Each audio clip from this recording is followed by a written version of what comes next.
Hello, hello, hello, everyone. I had an epiphany and I wanted to tell you about it. So, I was sitting down on July 8th of 2025 watching James Gunn's Superman, and the epiphany that I had while watching it is that Superman is pretty fucking cool. He doesn't have the iconic rogues gallery of Batman or the adolescent relatability of Spider-Man, but this is a very important character to American fiction, and Hollywood has not given this guy a fair shake. Glenn, where are you at? I'm right here, brother. I'm just so employed. But you know who else is employed? Superman. In a world that is upside down and incredibly mean-spirited, we need Superman more than ever. We need a symbol of kindness to look up to when the world is constantly telling us that it has to be this way. So join us as we go over every Superman movie, see where they succeed and where they fail. You're going to go down in history as the man who killed Superman. No. Superman came out in a time where cinema was in the process of moving away from the dark and subversive stories that largely defined the 1970s in the wake of the Civil Rights Movement, the war in Vietnam, and the Watergate scandal. Smile, you son of a... I love you. Use the Force, Luke. Say, Jim! Boom! Excuse me. That's a bad outfit! It's ridiculous in a lot of ways, but still manages to be so endearing. Watching it again brought back the same warm feeling I had as a kid seeing it on VHS. The score by John Williams gives even the corniest scenes this big cinematic weight that make it all feel important. The miniatures, though, are wild. You can really tell that they're miniatures, and not in a charming way. Like, look at this. These men were just filming themselves playing with toys. This is made even more obvious than the sudden switches to sets which break the illusion. It's a shame too, because there are times where you believe this man can fly. The movie nails Superman's character though. His loneliness, his overwhelming power, and his desire to do the right thing are all handled with real care. Clark being a total goof is one of the best parts too. It's got a personality that most modern superhero movies completely lack.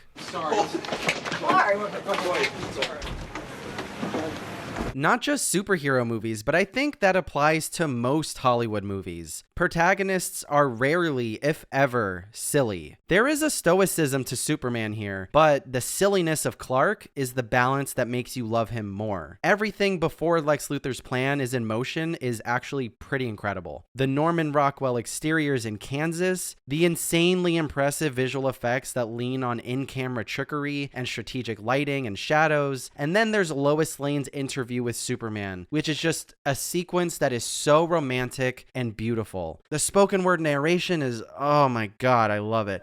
If you need to be loved, here I am. Read my mind.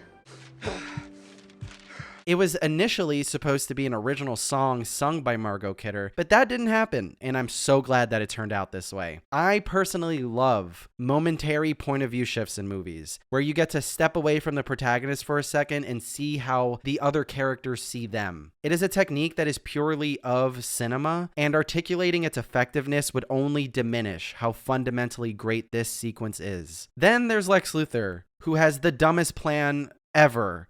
Really. This movie is supposed to be for kids, but nuking land just to make a real estate play is a mind-numbing thought process to try to understand. This guy is supposed to have a 200 IQ? Are we for real? The guy who wrote this wrote The Godfather. Think about that. Think about it. It's so dumb. How are you supposed to make money on real estate that you nuked within your lifetime? It doesn't make sense. You won't be able to get a return on your investment until after you're fucking dead. First of all, you have to wait for the nuclear radiation to go away. Then you have to invest in actual infrastructure. Then you have to build a culture that invites people to want to actually live there, even though everybody knows that you fucking nuked it. It's so dumb. It's just not happening. M as in moron, Otis? No, it's N. Oh! N as in Neanderthal. Nincompoop. Nitwit. The plotting of this on paper and in its execution on screen, and the way that it reverberates across the remainder of the runtime, nearly buries the perfection that we experienced before it. Well, you get so much going for you. I do? And do you mind if I give you a little bit of constructive criticism? Superman 2 was the second half of a very troubled production since they shot the first two films back to back over the course of 19 months. Unfortunately, Richard Donner was fired 75% of the way into production. Richard Lester had been placed as the new director, and Richard Donner's vision of this complete story wouldn't come to pass, at least for 20 years. There's a lot of hot gossip surrounding the film, as you can probably tell, including Gene Hackman refusing to do reshoots and Superman 3 after Richard Donner was fired. However, the only thing that really matters is the end result, and the end result is a very silly movie. Silly can be good, like we talked about a minute ago. Silly can be bad. Silly can be straight up stupid. Superman 2 is all three. Come to me, son of Jor-El. Kneel before Zod. This felt like a movie with way too much money and no clue how to spend it. It tries to go big, but it's just loud, clumsy, and all over the place. The story is nonsense. Superman gives up his powers out of nowhere and then regrets it 5 minutes later. I don't want a bodyguard. I want the man I fell in love with. I know that, Lois. But I wish you were here. What? Characters make big emotional decisions that immediately get reversed. Nothing ever sticks. What was I talking about before? He's pulling new powers out of nowhere, throwing his logo like a frisbee and projecting himself like a hologram. The effects were somehow more dated than the previous film. It's laughable. The whole movie feels like it's being made up in real time, and the constant product placement kills whatever world they're trying to build. Superman 2, sponsored by Coca-Cola. There are things that are just plain dumb, like Superman getting taken out indefinitely by a bus, moving at a glacial pace, or this stupid subplot where Superman randomly decides to drop his powers. Yes, it's worth mentioning more than once. And then he has two fights with one of Superman's greatest foes. Let me check my notes. His name is, oh yeah, that's right. The infamous bully truck driver at the diner. Yeah, we really used our time effectively here. I don't like your beat anyway. But to its credit, I guess there are some interesting ideas, like Lois risking it all to make Clark admit that he's Superman, or even the giant fight in Metropolis to a certain extent. But the presentation of these ideas are filled with so many non-choices. If you don't have the eye to really understand this, all you have to do is look at a side-by-side of how Richard Donner approaches a talking scene, special effects heavy sequences, and a big emotional moment versus how Richard Lester approaches these same types of challenges. The difference is night and day. Thankfully, to make this comparison, you don't even have to compare Superman 2 to Superman the movie, because 20 years later, I had not seen the Richard Donner cut prior to this, and this cut is actually pretty interesting. Usually, a director's cut or any alternative cut is longer than the theatrical cut. More development, maybe more bloated, some minutia that you can watch and appreciate but understand why it was cut, whether in the case of Aliens, the subplot with the turrets, although very cool and in turn gives us more character development, leaves a major plot hole in the story. Or The Lord of the Rings, where it's just a time issue. But in the case of the Donner cut, this guy did nothing wrong. I'm telling you, the performances are better. The good ideas that I liked about the theatrical cut have better scenes that were originally there. Even the test footage that they use in this cut is better than the original scene. If it was in focus, that would have been great. If it had production design, that would have been great. But the actual ideas in how the scene is presented is much better than what we got. Were they blank?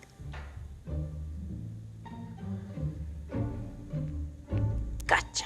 The compositions actually have depth and aren't horrifically flat, and it's edited like a dream in comparison to the theatrical cut. It's 10 minutes shorter, and it still has an extended recap of the previous film shoehorned in the beginning. To see this cut and compare it to the theatrical cut, not knowing any of the behind-the-scenes drama, is to really acknowledge how politically motivated Richard Donner's firing was, because every idea is executed better, and it's shorter, and producers love a shorter film.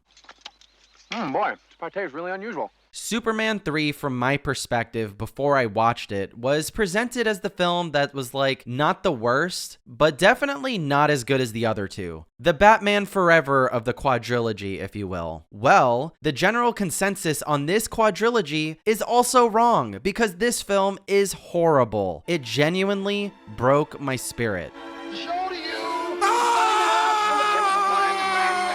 It fails as a movie, and as a Superman movie. First of all, the protagonist of this Superman movie isn't even Superman. It's not Clark Kent. It's not Lois Lane, who's only here for like 3 whole scenes, by the way. Bermuda. It can't be the guy Superman is carrying on the Superman 3 poster, right? Yes, it is. Richard Pryor, comedian Richard Pryor, is the protagonist of this Superman movie, and it would be almost admirable if this character was compelling, but the depiction of Richard Pryor's character is so, and I cannot stress this enough, fucking racist. His character is kicked off of welfare because he doesn't want a job and spends his money on luxury items. Then, once he receives his first paycheck from an actual job, he catches a fit because he doesn't understand why Social Security is in fact a good thing. 65? I want mine now.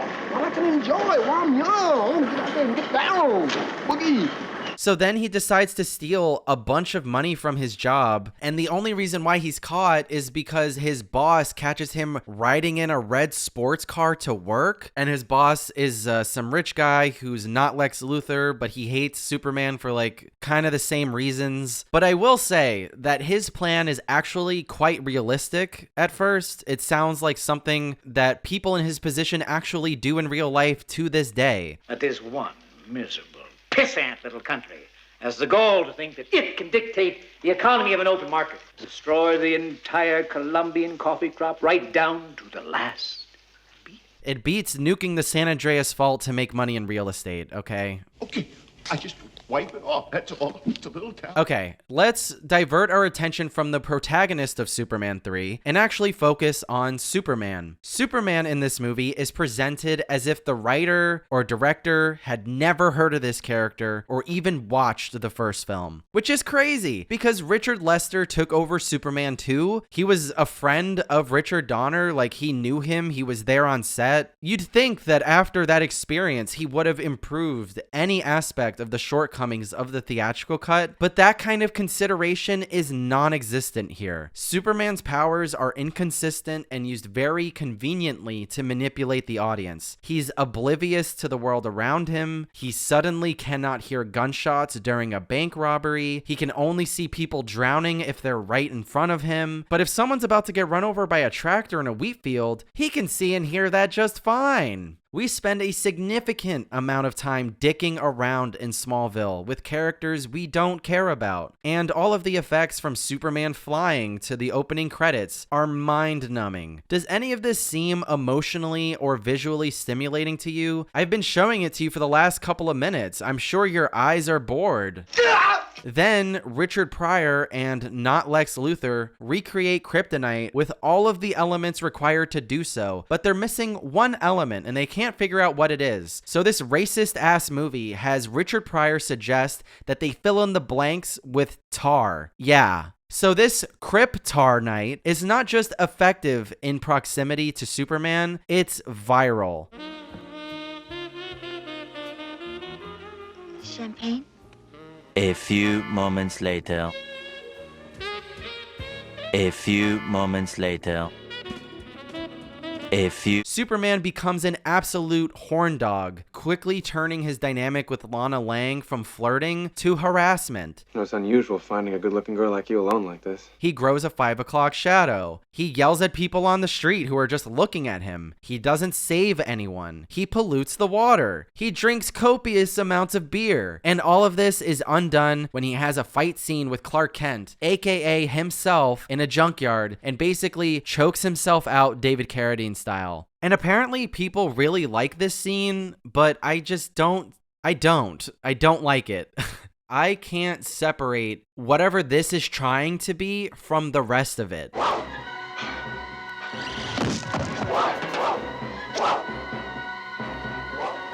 It took me literally over a week to watch this movie. It starts with this weird scene of a black guy trying to get a welfare check, then immediately turns into a slapstick cartoon where Metropolis doesn't even feel real anymore. I have no clue what tone they were going for. It feels like two completely different movies smashed together. One half is dull Superman story, and the other is this random Richard Pryor comedy that makes everything feel awkward and directionless. Still, some of it looks oddly better than the first two. What do you mean? Like the flying looks better? Because I don't see that. Like, for example, the miniatures look a tad better than the first two movies. The in-camera stuff in general looks better than the first two movies. And the visuals are kind of solid, low-key. The only part that actually works is the evil Superman stuff. That scene where he's fighting himself is genuinely good, and Christopher Reeve goes all in. It just sucks that everything around this is so scattered and lifeless. Hey, please, come on, chicken! I'm gonna get you.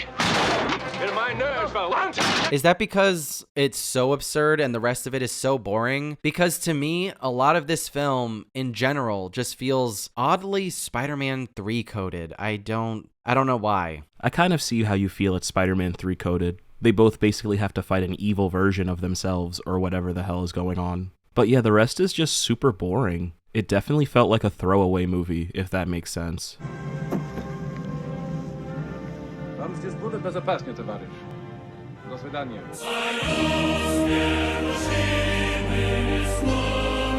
Walking into Superman 4: The Quest for Peace after Superman 3, my will to live was very low. However, this film is not the abomination everyone will lead you to believe it is. I'm sorry, it's just not. The first half is a return to basic story that reestablishes Superman and Lois's relationship, as well as what Superman is supposed to be to people. I think this largely has to do with Christopher Reeve's influence in the development of the story, and Superman's main goal is to blow up all the nuclear bombs in space so there are no nukes to loom over the world, which, yes, finally. I think although this film isn't great, it at least tries to confront something that just wasn't present up until this point, that quite frankly isn't really fully addressed until James Gunn's Superman. And that's this idea that Superman has all of this power and he should be using it for world peace and not just things a cop or a firefighter would handle. The only unrealistic thing about this is that everyone is unanimously for Superman getting rid of their nukes, when we all know that there are two countries that would cry about this until the cows come home. I'm gonna let y'all fill in the blanks in the comments. There is also the silliness of Lex Luthor's return with a young John Cryer who plays his nephew, and this Lex Luthor subplot,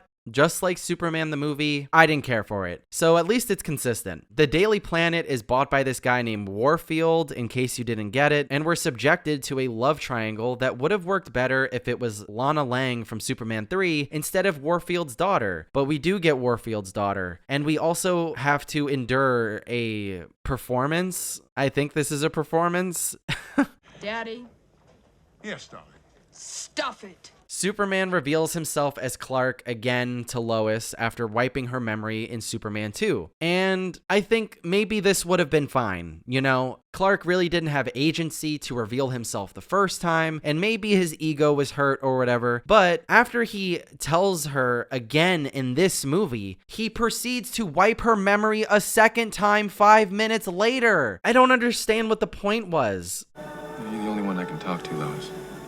This poorly composited flying sequence only existed for nostalgia purposes, I guess. It just, I don't know why I don't know who, I don't know why, I don't know who, and I don't know why. But the further we get into this, the sloppier it gets. Lex Luthor even has to re-explain the high-pitched frequency he used to communicate with Superman in the first film. It almost feels like they simultaneously wanted to nostalgia bait you because you liked the first film, and they also wanted to treat you like you've never seen it, which was a weird choice. Sidney J. Furie should have predicted that we would have been able to binge every Superman movie on our computers. It just does so many things to try to remind you of the first movie that it doesn't actually become its own movie. But then there's Nuclear Man, and this goes from a sloppy movie to a so bad that it's good roller coaster. This globe-trotting fight sequence between Superman and Nuclear Man needs to be seen to be believed. It lacks logic and craft, but it is so entertaining, so unintentionally funny. If you can't have a good time with this, you are humorless. If you can somehow watch this after Superman 3 and think that this movie is worse than Superman 3, you are crazy. Boring is the worst thing you can be, and Superman 4 is not boring.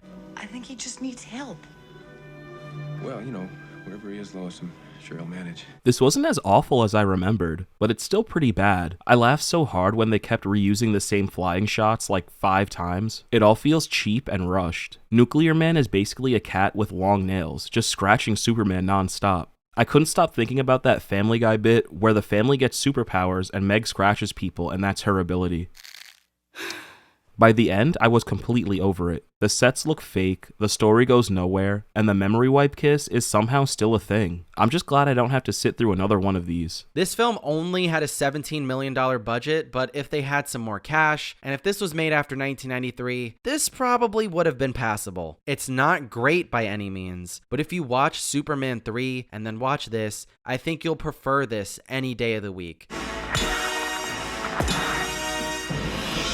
What did my father used to say to me? You're losing your hair? Before that. Get out. He said, Superman Returns is such an odd movie. It's a film directed by no one, yet to this day, it's the most expensive Superman film of all time at $270 million. When Superman the movie was made, it was at the time the most expensive film ever made with a budget of $55 million. And honestly, you can see the money on screen in Superman Returns. The visuals have aged very well for the most part, and it's very impressive because, again, it was directed by no one. I don't know how you can steer a ship without a captain, but I guess that didn't matter to the studios, but it did matter to audiences because this was a critical and commercial failure. The reception was mixed, and it couldn't even cross the $400 million mark globally. James Gunn's Superman did that in about a week or two. Many of you know this already, but I'm going to tell you why Superman Returns was a failure in 2 words. No identity.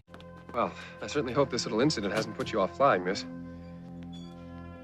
Statistically speaking, it's still the safest way to travel. This film is supposed to be a continuation of the series we've covered so far, with the same audio and visual aesthetics, even to the point where they recreate the same final shot that ends each film in the quadrilogy. There is even some proto-soft reboot stuff in here, like Superman crash landing in Smallville as an adult because he couldn't fly back normally from his exile, I guess. There's even the scene where Perry White gets all the staff together in the Daily Planet to try to refocus their output on Superman and trying to know everything about him. Does he still stand for truth, justice, all that stuff? It is just so transparent. It follows some of the old movies while ignoring others, so the continuity feels confused.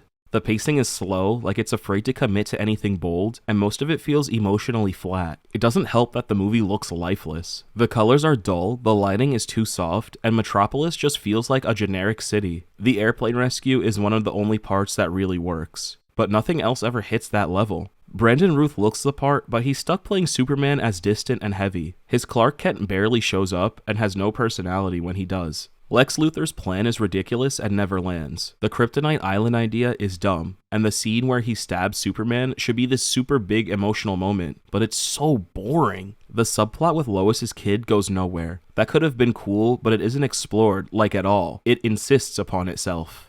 What's so difficult about it? Goodbye. It's easy. What's so hard about saying goodbye? Who are we talking about? You know what else is ridiculous? The casting of a 23-year-old Kate Bosworth as an experienced Pulitzer Prize winning reporter who has an existing relationship with Superman. She looks like a baby. When you learn that Superman has been gone for 5 years and they have a child together, this casting doesn't hold water. I think Naomi Watts would have been really good here, by the way, but hey, if there was a director to cast this movie, this wouldn't have happened. Unfortunately, Lex Luthor is without a doubt the best part of Superman Returns, which really shows you how weak this movie is because they casted no one for this role as well. All jokes aside, it is a very shiny movie, but it is also a nothing movie with a lot of very critically misguided choices. I don't think I need to see this movie ever again. But the torture doesn't stop there. Where did you train? On a farm? Man of Steel, like Superman Returns, falls victim to the context in which it was made. Post Batman and Robin, post 9/11, post Nolan, post Iron Man, post Office, and Zack Snyder makes some really disastrous choices that make this film not as compelling as it should be. The problem with Man of Steel was never the tone. People have made a lot of hoopla about the tone, but tone is rarely, if ever, the problem. People can get used to tone if the tone is consistent in its own way. way, and Man of Steel, to its credit, is tonally consistent. And it's the only Superman movie with an original score that doesn't use John Williams' main motif whatsoever, and it bangs. The rest of it doesn't. Henry Cavill looks the part as Superman, but this guy just furrows his eyebrow for like half the runtime. And if there was more stock placed in showing him being vulnerable, instead of looking confused, it would be easier to return to this film, even with its flaws. Another issue is Superman being in direct conflict with General Zod for nearly half of this 2-hour movie, making Man of Steel have a very uncomfortable structure. A majority of the second half of Man of Steel is very loud action sequences that go nowhere because these people are invincible. So when you see two people fight who can't hurt each other for like 45 minutes, the punches, throws, and laser eyes mean nothing after a while. Like, who cares? But one of the most egregious sins in Man of Steel is having Superman have virtually no regard for human life. What do you mean? This is his first day being Superman. He doesn't know any better. He doesn't have a whole lot of experience. Sure, this is his first time trying to save the day with a cape on, but this motherfucker wasn't born yesterday. He's an adult. He knows the value of human life. Look at all these times they showed us that. The whole first half is filled with scenes about the sanctity of life, how Clark needs to be the bigger man if people are being mean to him, how people one day will be saved and they need to be saved, but don't really save people because people are weird and they're not gonna like that. But hey, Zod threatened his mother, so he's gotta smash Zod into the main street of Smallville. Good luck, guy filling his car with gas. Good luck, guy working for $7 an hour at 7-Eleven. Good luck, all of these people who are inexplicably chilling out near ground zero of this alien invasion. Good luck, everybody else. Until the revelation that the Codex is missing, General Zod was relatively docile as far as an alien invasion goes. The only person they need answers from is Superman, so they logically will go wherever Superman goes. If instead of doing this idiocy, what if he punched Zod as hard as he could and flew Martha out of there so they couldn't use her as bait again, and then go back to them and settle their differences because they don't know how to fly yet, they wouldn't even catch him. Maybe he can even just lure them to a more remote area. It would have been fine. It would have been fine. Instead of having General Zod trying to kill Superman because he has no people, what if he just went out of his way to kill civilians directly like he kind of implied he would? These humans you've adopted, I will take them all from you one by one. Fighting in Metropolis at that point would have been acceptable. It would have been fine. Seeing Superman trying to save these people while Zod is being a demon would have been pretty cool. It would have been excellent, actually. It would have been warranted having them fight in between all of these people. Because if Superman is like, hey, I'm leaving again, come fight me, Zod's like, I don't care. I'm killing all of your people because you killed all of my people. Kind of like he said, but he didn't do. But instead, we get this brain dead series of events. The action sequences in this still go hard, even if they are kind of a lot. Every time Zod and Superman collide mid-air, it's like live-action Dragon Ball Z, and I love that, to be honest. The destruction is genuinely massive in scale. It's the kind of action you can feel in your chest, even if it completely overpowers the story. I get why some people check out by the time they're throwing each other through buildings non-stop, but there's a dumb part of me that enjoys how extreme it all gets. The problem is, without a strong emotional foundation, it's just noise. There's nothing holding it up. Even Clark's final decision to kill Zod doesn't land the way it should. Not because Superman can never kill, but because the movie hasn't spent enough time showing why that decision matters to him. Superman earned these kind of moments by building a character whose choices reflect inner values we can see playing out over the course of the story. Man of Steel jumps straight to the climax without doing the work to make it land. The visuals in Man of Steel also haven't aged that well. The desaturated color, the handheld camera movement, the constant use of lens flares, there's nothing visually inviting about this world. Even when the film wants you to feel wonder. When Clark first flies, I want to feel the joy of that moment, but the scene is undercut by shaky camera work and heavy music instead of a sense of freedom. In Man of Steel, the tone is so weighed down that even the small emotional beats feel hollow. Clark saving the bus of kids should have hit harder, but it's framed like a moment of guilt instead of a natural act of compassion. His relationship with Jonathan Kent makes that worse. The movie keeps implying that saving people might be the wrong thing to do, and it never quite recovers from that confusion. Jonathan telling Clark maybe he shouldn't have saved those kids is just backwards. maybe. Superman flipped that completely. The character in that film doesn't hesitate when it comes to protecting anything that is living, even a freaking squirrel. He may struggle, but there's never doubt about the need to act. Good gosh, there's gotta be a better way to do this. Rewatching this after seeing Superman just made the flaws even louder. Superman actually understands what makes the character work. It captures the warmth, the responsibility, the hope, things Man of Steel kept trying to bury under philosophy and rubble, literally. Snyder's version wants to ground Superman in realism, but it ends up stripping him of everything that makes the character resonate. You can modernize Clark Kent without draining him of his moral clarity or making every decision he makes feel like a burden. Lois in Man of Steel also feels underused. She's smart, resourceful, and cast well with Amy Adams, but her entire arc is compressed into this quick romance and a few scenes of vague investigative work. Superman gave Lois more agency and an actual dynamic with Clark that built up naturally over time. That made their connection believable and gave emotional weight to the stakes around them. In Snyder's version, they're kissing while people are still dying in the background. We both like that Man of Steel tries to be something more than just a rehash of Donner's take, unlike Superman Returns, directed by nobody, but when I stack it next to James Gunn's Superman, it just feels hollow. It shows how you can be modern, emotional, and hopeful at the same time. It doesn't ditch the character's heart just to seem serious. And once you've seen that done right, it's hard to go back to something that misses the mark this much. No matter how cool the boom boom explosion parts still are.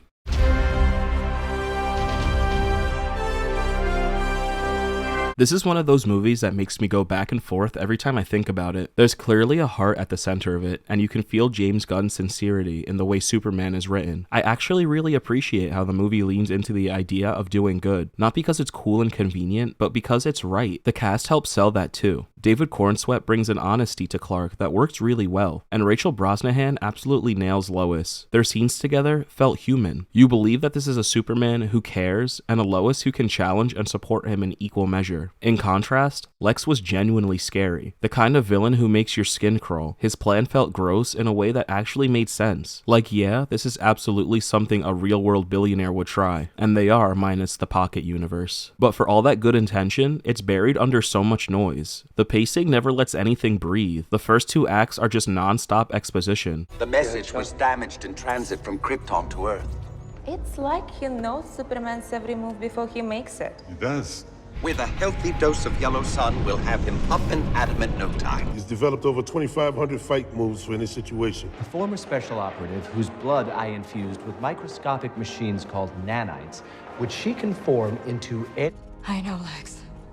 I've sacrificed my own humanity to help get rid of it. I replicated the Big Bang with a Luthor-Corp mega collider, tearing a tiny hole between the two I told you I wasn't good at relationships. Hopefully there's something on here we can use to convince the generals Superman requires immediate action. I'm able to access it from multiple dimensional portals I've set up around the globe. In a Jitter's coffee shop, about 7 feet tall, but it has apparently been grown. He can metamorphose into any known substance, even substances foreign to this planet. Hawkgirl and Mr. Terrific, they're funded by the Lord Tech Corporation. Get up! Thing with a cocky grin and a stupid outfit that's somehow become the focal point of the entire world's conversation. Now, most cells are rented out to governments who want to keep their incarcerations of political agitators private. Every time there's something he doesn't want to do, he says it's part of some vow. Everyone is constantly explaining what they're about to do, what just happened, and what might happen next. It's exhausting. Then when you finally hit the third act, the movie blows up into pure chaos. Pocket universes, action scenes that just blur together, world-ending threats. It's the kind of spectacle that's supposed to be immersive, but ends up numbing. I kept thinking, if I wasn't familiar with these characters already, I would be completely lost. Visually, it tries something bold, but doesn't quite land. The cartoonish glow reminded me of an average episode of the animated series, which isn't an insult, but it's not ideal either. It's weird how a movie that costs this much can still look this plastic. The handheld action sometimes worked, especially for slapstick energy or fast movement, but it also made a few scenes feel chaotic in a bad way. Where it did land was in its world building. The stuff with Superman's parents added emotional weight and grounded Clark when everything around him is so fantastical. It gave the universe a kind of edge that didn't feel forced. The way metahumans are starting to act without government oversight reminded me of Captain America Civil War, and for once, the setup for future movies didn't feel like most random post-credit dumps. It was built into the story in a way that made me curious. I laughed a little, mostly at Crypto near the end, but the humor was hit or miss. It had that awkward, trying too hard MCU energy. You have a flying saucer, but you couldn't get a faster garage door? Still, there's something about the movie that stuck enough with me to warrant a second watch. The things that work really work. The stuff about choosing to be good, trying to make the world better even when it's hard, those moments landed, and ultimately, that's probably what we needed more than anything. But the structural mess and the need to over-explain every single thing drags it down.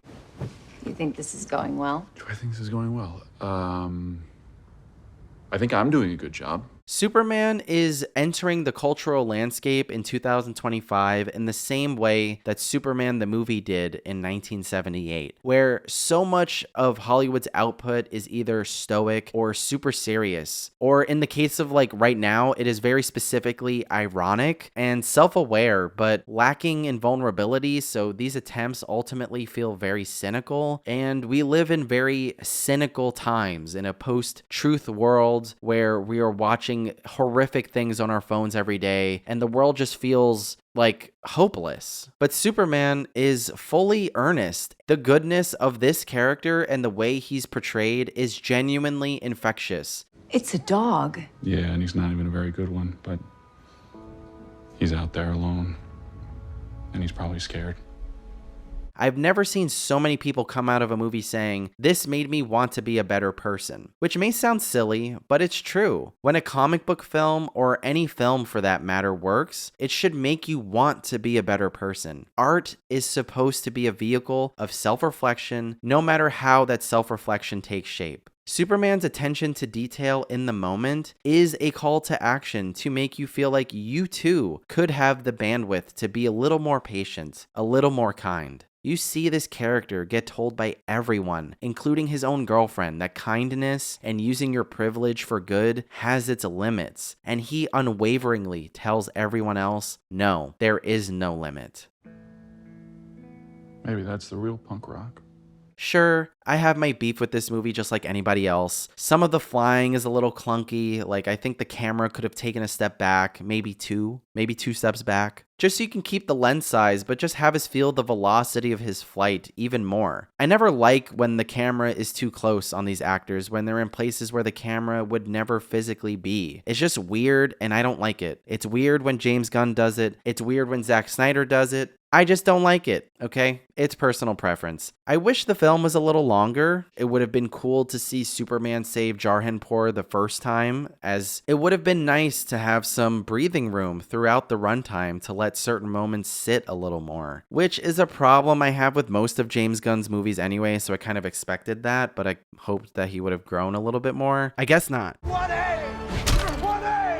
One of the scenes that suffer from this, in my opinion, is the first meeting that Lex Luthor has with the government. It's a great scene, but seeing Lex's reaction to their rejection would have added another layer to his character, and I think they could have done that without compromising the transition from the briefcase to the lock on Lois's front door. But there is so much within this super dense 2 hours that I do love, that keeps unraveling all 5 times that I've watched it. Like the emphasis on the parallels between his relationship to his Kryptonian parents and his Earth parents. How his distance from Smallville is analogous to his distance from Krypton, in that he's in Metropolis on his own, trying to find his way, because even though he's literally much closer to Smallville than he is to Krypton, he emotionally is light years away. But, wanted to say congrats and tell you we're thinking about you, Clark.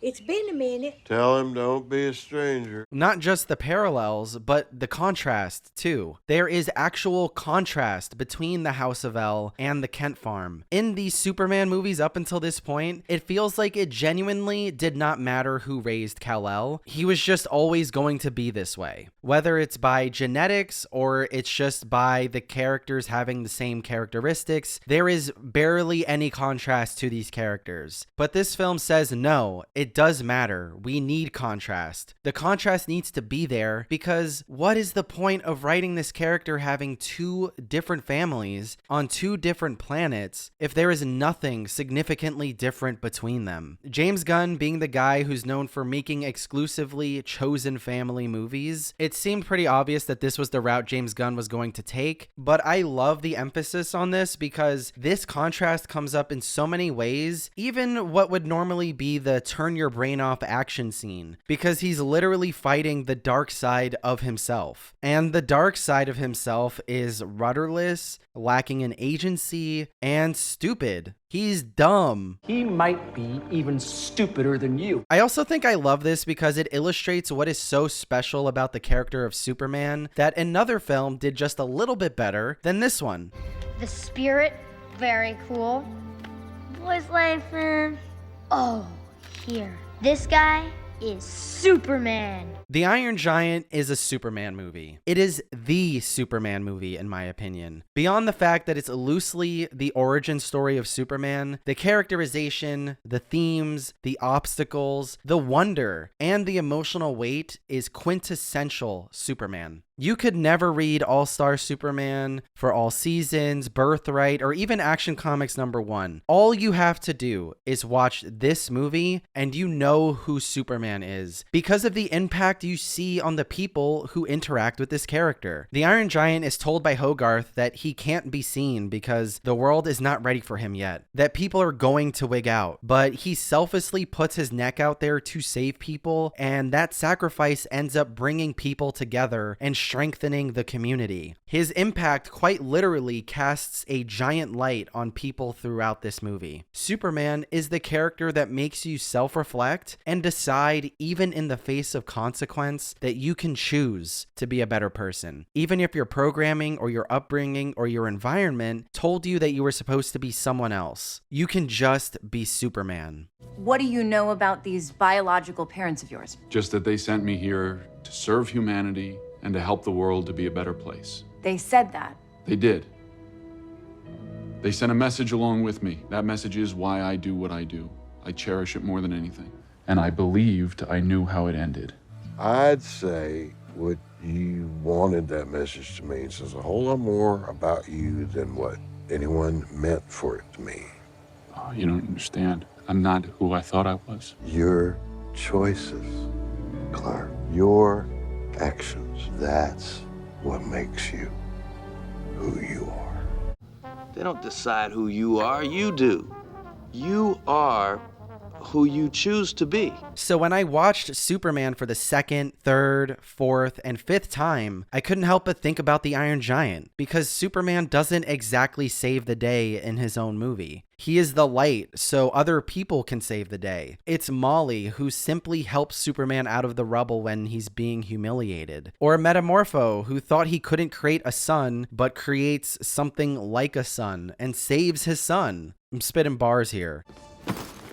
That haircut should be against your vows. Or Lois Lane, who inspires Mr. Terrific to save Superman from the Pocket Universe and brings him to Smallville to get the message he needed to hear to keep going. Or the Jarhemporians, who stand up together in the face of evil and ethnic cleansing. Or the Justice Gang, who save the Jarhemporians because everything is a ripple effect. All of these people decided who they were going to be in contrast to either their status in the world or the narrative they kept telling themselves. And Superman is the catalyst to this change. That's why a character like this can endure for almost 100 years. And when it's done incorrectly, the majority of people simply do not want it. But time will pass and people's eyes will eventually adjust to this different context, thinking this is the way it's supposed to be. And even though people may not feel like they need it, it is much easier to see the way when the lights are turned back on. If you enjoyed this video, hit the like button. If you agree or disagree, tell us in the comments. Subscribe if you haven't already. Share with your friends. Do all the things. The Timothée Chalamet video is coming soon, so stay tuned and see ya. Bye-bye.